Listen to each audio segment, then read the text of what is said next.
Welcome back everybody, Silas here today. We're doing things a little bit different today and going a little bit out of order. I've already got about 5 or 6, maybe 7 videos recorded, ready to edit. However, we're going to jump ahead of all of those videos and I'm going to do this one today. There's 2 reasons why. First reason is because I need to do inventory. We're getting close to the end of the year and so I need to see what's here. I did inventory at the beginning of the year, but as you know, we crushed out almost 500 cars. I've sold some since then. I've bought a bunch since then, so I have no clue what's here right now. And reason number 2 is I get all sorts of complaints all the time. People will email me because they see a car in a video and I say, how much for that car? And I say, sorry, it's already sold. I sold that a month ago, because my videos are sometimes 2 weeks, a month and a half behind. So I thought I would do a current up-to-date video. That way you guys can see exactly what's here. That way if you're interested in a winter project, you can hit me up. I'll just let you know now, if you see anything in this video that you'd like to buy, my email is in the description of this video. It's buy.amfs@gmail.com. Please use that email. Don't use the other email that's in there. Also, at this point in time, I'm only selling whole vehicles or large things, like if you want to buy a whole nose off of something or a trunk or large items like that. And then also if I have loose items already off. But as far as pulling mirrors or radios or instrument clusters, small things like that, I just don't have time right now. I'll be doing more of that sort of stuff in the future, but like I say, just right now, don't have time. But anyway, that's enough talking and explaining. Now you know what's going on. Let's go out and let's do some inventory.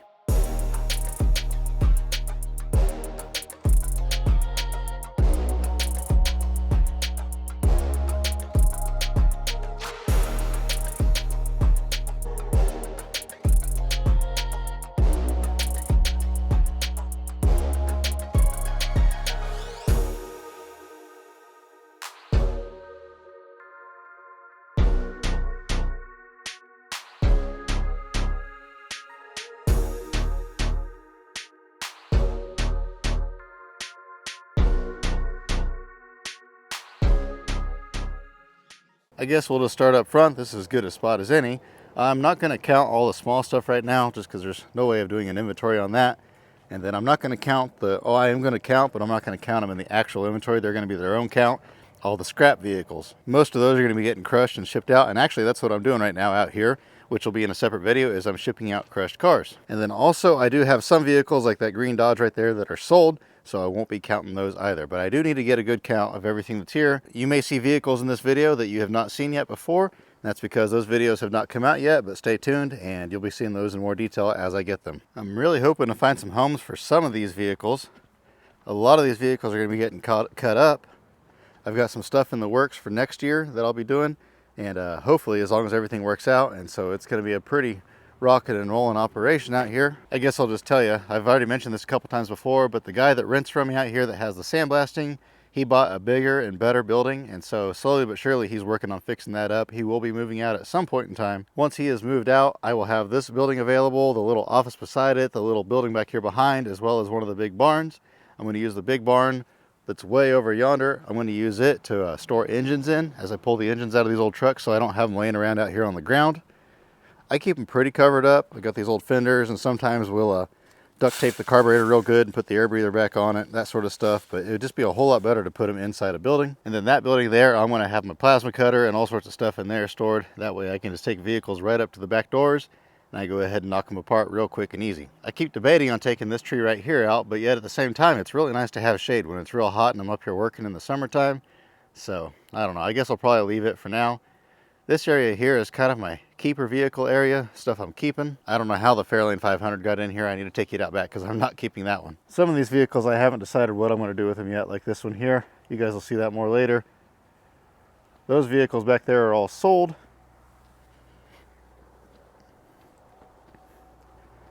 I've got a bunch of stuff like this one here. What I really want to do on this one here is go ahead and pop off. It's got a whole set of original wheels, hubcaps, and beauty rings. I want to pull the bumpers off of it. It's probably got a handful of dash parts in it. These aren't a very desirable car or popular car, so stuff sells super slow. I want to go ahead and chop the trunk off of it as well, because it's got a kind of a good looking trunk on it. And then once I get all that done, I can take the rest of that car and crush it. And then stuff like this, all I want off of this thing is the chassis. It's got a real nice frame under it. This thing was stored in a shed for most of its life, so it's pretty solid underneath. Just the body got vandalized at some point, so it's all destroyed. Plus it's had rats and mice in it. It's been rained in, so there's really not a whole lot of good parts, but it does have a real nice frame under it. So if I can just get that frame out, then boom, I can crush that car. I would really like to get things more organized and set up out here. We got a lot of things in the works. Just finding time to do it all sometimes is a little bit hard. and stuff like this truck here. This has got a factory Ford script bed on it. Flatbed. As you can kind of see here, it's a little bit different of a styling of bed. Somebody's going to want that, I'm sure. But like this, no one's ever going to buy it. So I need to get all this rotten wood sideboards off of it, get it cut off of the truck, get it set on the ground. That way when somebody wants it, it's ready to go.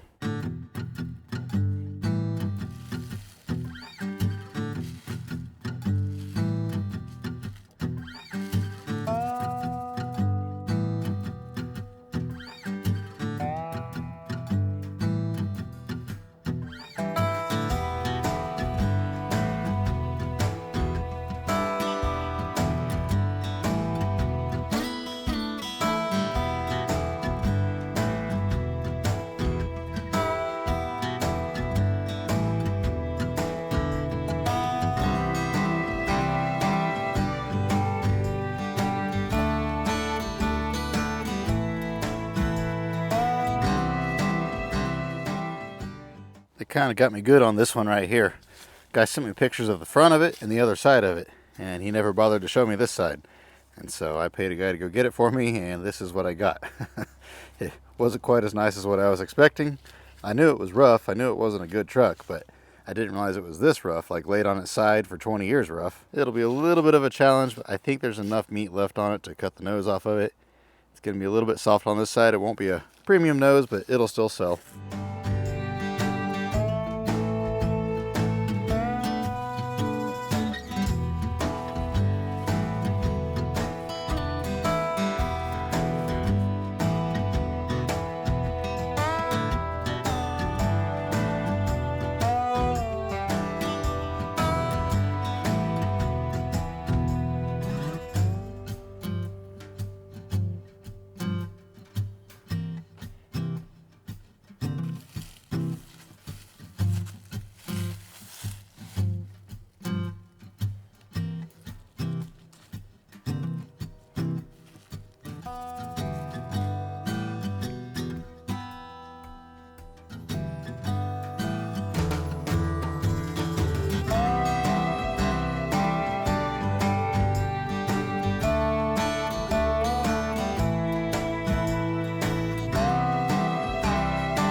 I'm out here walking around, and in between walking around, I'm having to go up and load trucks up front.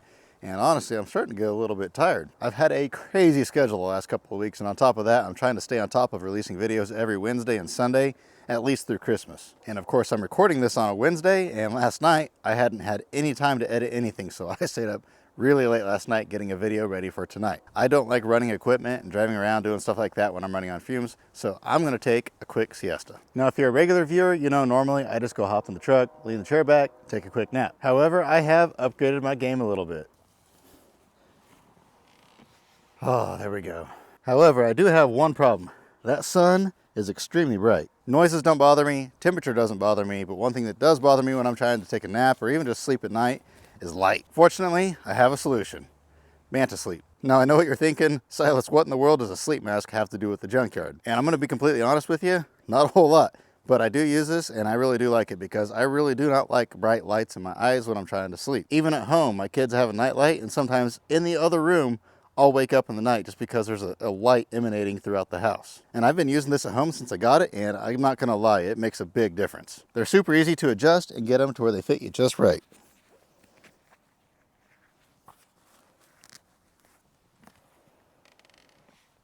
That is much better. When I'm wearing these, I cannot see anything. It is pitch black. I am looking, let me feel. Okay, I can feel the heat of the sun on my hand. I'm looking that exact direction. I cannot see any sunlight at all. And so if these are able to block out sunlight, I guarantee you they're able to block out your kids or your spouse's nightlight. Now I realize most of you would never use these for taking a nap outside at the junkyard. However, if you're like me and you don't like light, these will be fantastic for you at home. Whether your spouse doesn't go to bed the same time you do and they're up on their phone, or they're in another room with the light on, like I said, your kids, a nightlight, whatever it may be, maybe the moon's just really bright. These things are extremely comfortable, and one thing my wife said when she first saw these, she said, I don't like sleep masks because they put pressure on your eyes.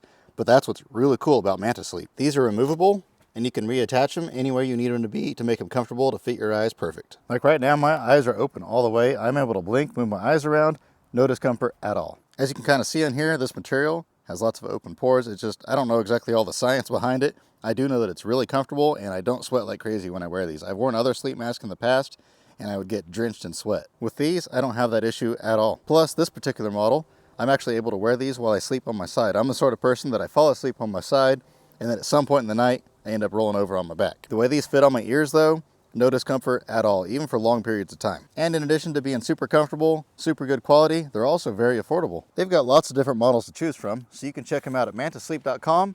And if you use my code AMFS, you can get 10% off your order. Now with that, I really am gonna take a nap this time. Be back in about 15 minutes. I'll tell you what, I feel much better. Sometimes it's good just to take a nap. I know I think it's Europe, that it's actually kind of the norm that they allow employees to take quick power naps every now and then. I know here in America, it's all about productivity. If you take too many bathroom or drink breaks, you get written up.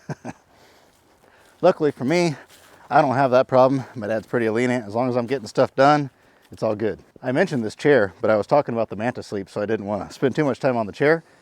But I picked this up at Atwood's. We have an Atwood's here now, and I moved into the old Kmart building, and this chair was normally, I don't remember what it normally is, but I got it for like 20 bucks on closeout. It was the last one they had for the year. This chair is insanely comfortable. I love this thing. I've taken, I don't know how many naps in this thing now, and here I am talking about all these naps that I take. You guys probably think that I'm lazy.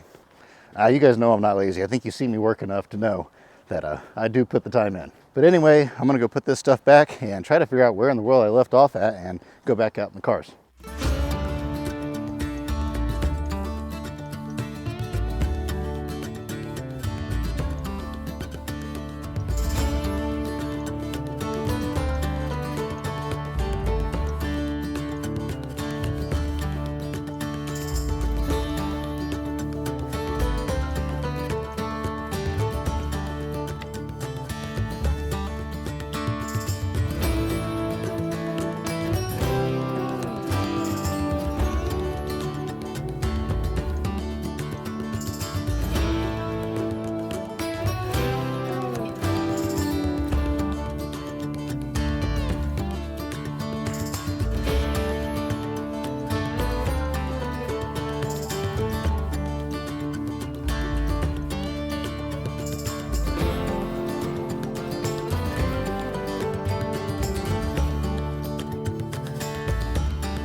You know, one thing I've really noticed when I look at the drone footage of this place, and this time of year when all the leaves are gone, is this place looks a lot smaller than what it actually is. And when all the leaves are on the trees, it makes it look a lot bigger. But from the air, this area right here looks really, really small. But when you're actually on the ground, once again, it looks big.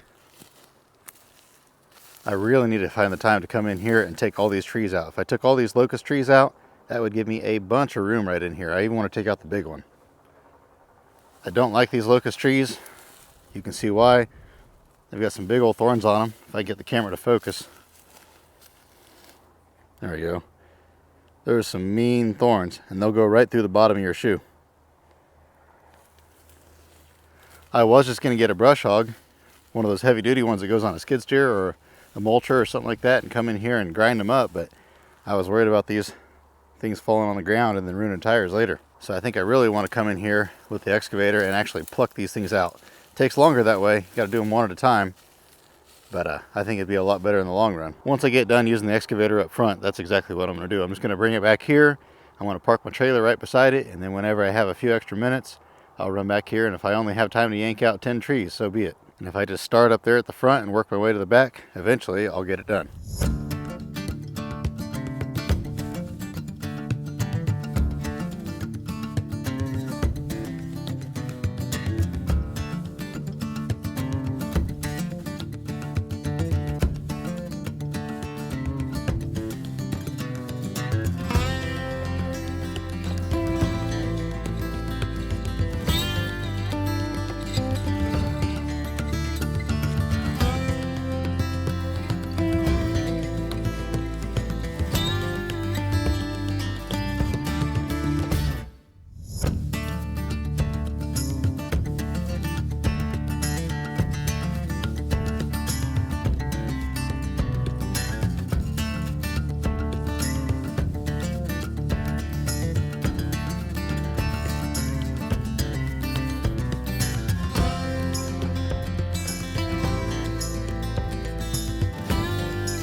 And I've got these old RVs and camper trailers and stuff up in here too. One of these days I need to get all these out of here. Some of them, like this one, won't be quite as bad because there's a lot of metal in this one. So a lot of that can just go in the scrap. But like that one there is mostly trash. That one over there is all fiberglass except for the chassis. So there'll be a lot of trash to get rid of out of those, but that's okay.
And with that, I'm back up front now.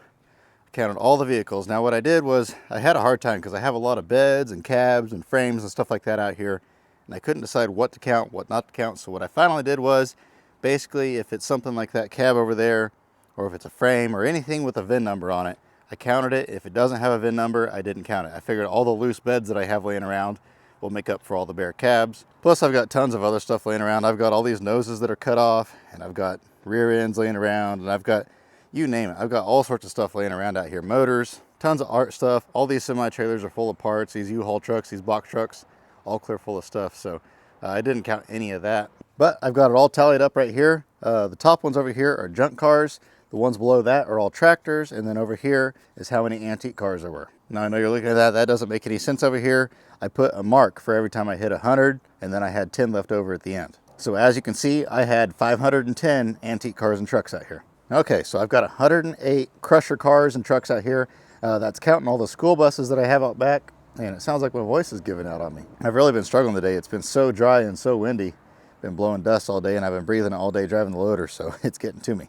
But anyway, 108 junk cars, and I think there was 31 tractors. Oh, also in those junk cars, I counted all of those air compressors. There's not as many as there used to be. We did crush some of those beginning of the year, but there's still some out here. I've also got a bunch of aluminum wheels laying around that we pulled off back in the spring, and then I've got a few piles of just scrap metal laying around yet too. I didn't count any of that. But if my math is correct, that's somewhere around 650 vehicles, 649, 650, however you want to say it. Now, obviously, I did not count any of the vehicles that are sold. I probably should have counted those just to see how many are out here. I do have a bunch of motorcycles laying around as well. I didn't count any of those. I don't remember how many I had at the beginning of the year before I had the crusher come in. I think it was, I want to say it was 900 and some. I can't really remember. So I do have less out here than I did then. Oh, that's something else. I did not count any of the cars that are crushed and in the pile that have already been crushed with the crusher. I had said that this coming spring, once I got up to around 100 cars, I'd bring the crusher back in, but as you can see, we're already over 100 cars. Now I say that, like I say, some of those are those air compressors that are going to take quite a bit of work to process, then the school buses, stuff like that. But I probably have enough just junk cars that are ready to crush to bring the crusher back in. I just don't have time to do it right now. So I'll probably have to wait till spring anyway, and by then, who knows, maybe I'll have a couple hundred crushers out here. But anyway, I do have less cars out here than I did back in the spring. I have accumulated a few more antique cars though. I believe it was somewhere around 400 antique cars that were out here back in the spring. And now we're at 510, so we've gone up roughly 100 cars, plus I have sold and shipped out a boatload of them. So that means in the last few months, I've probably bought 150 to 200 antique cars, so I've been busy. But yeah, like I was saying, hopefully things work out and I can start using that shop. I can start processing some of these cars that there's just not a whole lot left on them, get them finished up, and that way I can go ahead and crush a bunch of them out, make a bunch of room out here. I want to get busy on those trees, a bunch of stuff I want to do, and I'm going to try to do as much as possible this winter. Just it's hard to balance working a full-time job, doing eBay and selling antique cars and going to auctions and stuff like that, because that's a job in itself. And then I got to spend time with the family, and I go to church. I don't want to neglect any of that. Plus, I'm always doing YouTube and editing YouTube videos and things like that. And so finding time to squeeze in the extra little things like processing stuff, yanking out trees, that sort of stuff is just really hard. But you know, at the end of the day, it's job security. As long as you have something to do, if you're behind on work, that's better than having no work to do at all. So I guess I got to think of it that way. If you got nothing to do, then things aren't going good. But if you're behind on work all the time, then job security, always something to look forward to. I feel like it's really late and like it's time to go home, but it's only 3:30. I do not like this time of year when the time is like this, getting dark so early. But I've got a little bit of time, so what I'm going to do now is hop in the loader, and I'm going to go out back, and I'm going to go ahead and set another load of cars out front. That way, first thing in the morning, everything is ready to go. Like I say, that's all going to be a separate video. Stay tuned. I got some really cool videos coming up. I know of at least 2 auction videos that I filmed that I'll be releasing. And, oh, three actually, now that I think about it. That car back there behind me, there's your sneak preview. That car is awesome, and what I found inside that car is equally awesome. So you'll definitely want to stay tuned for that. Like I was saying earlier, I'm really trying to push to get 2 videos a week out. If I could squeeze it, I would do 3 videos a week, but I know that would be way too much on me. I used to do 3 or 4 videos a week all the time, but you know, they were 10-15 minute videos, and I know most of you prefer longer form videos that are 20, 30, 40 minutes long, and so I try to do that now. I know there's some of you that don't like them that long, that you would prefer the 10-15 minute videos, but you know, you can't make everybody happy, so I just kind of go back and forth as time goes on. Whatever works, works. But with that, I'm going to head out. Like I said, my link to my eBay is in the description below. My email is in the description below. So if you don't see something on eBay and you saw it out here and you want to buy it, just go ahead and email me. Also, one last quick plug at the end of the video. Christmas is coming up. So if you need a Find an Adventure hat or a shirt, definitely check out my merch page. That is in the description below as well. And with that, I will see you guys next time. As always, I hope you have an absolutely fantastic rest of your day as this tractor drives by very loudly. It's the name of the game out here. But anyway, get out there, find yourself an adventure. We'll see you next time.